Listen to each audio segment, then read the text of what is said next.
Hi friends, today I'd like to share with you what is a lifeline, first of all, why we use it, and how to do it. So a lifeline in essence is, as the name would imply, a technique you can use in your knitting that will save your life if you make a mistake. Now, because we're working lace, and in this case it's a very graphic, geometric lace, and any mistakes that deviate from the grid pattern will be very obvious. So let's say that you forgot a yarn over, or you, as I've done, added an extra stitch, so you end up adding, it just kind of like messes up the grid here. You will have to rip back to that point. Like completely remove your needles, remove the wooden knitting needles, and you'll have to rip back to that point and start over again. Now, reinserting the wooden needles into a full row of over 200 stitches is no easy feat. It's entirely possible. I've done it. Ask me how I know. But I want to save you the time and effort that, I've already made the mistake. So maybe you guys can learn from me. So what we do is I have loaded up a darning needle with fingering weight yarn. I'm just using some leftover linen from another project I'm working on.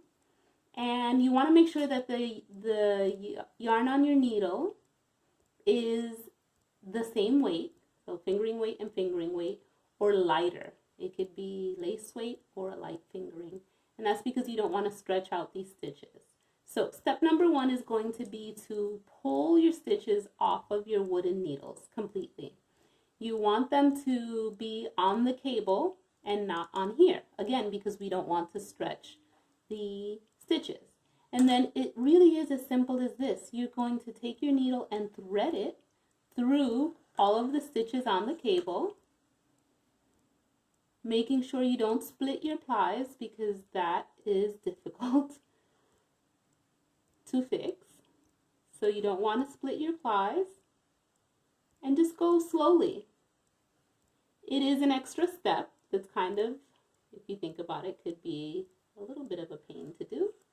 But you know what? It's preemptive. And if you make a mistake, you'll be so grateful that you took, the extra 3 minutes that it takes to run your needle through.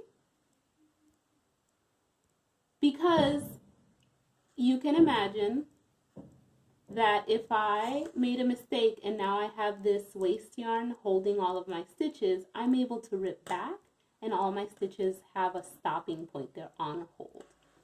So I've just followed the cable and inserted my needle, and you're going to do this all the way around the cable to the last stitch back to your beginning of row marker, and then just cut it and let the yarn live in that project. So you want to leave enough of a tail so that you can, stretch it back and get back to your work, and leave it in there until it's time to bind off.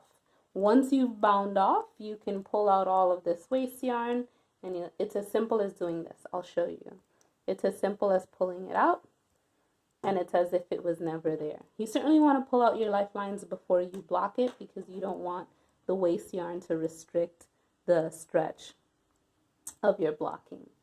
All right, guys, well, I hope that's really helpful. The point, I hope it was clear. The point of this would be that if you ripped back to it and this yarn was holding, let's say, row 5 away from the cable right now, then it would be really easy to reinsert your needles into row 5. All right, I hope that makes sense. I hope you try it.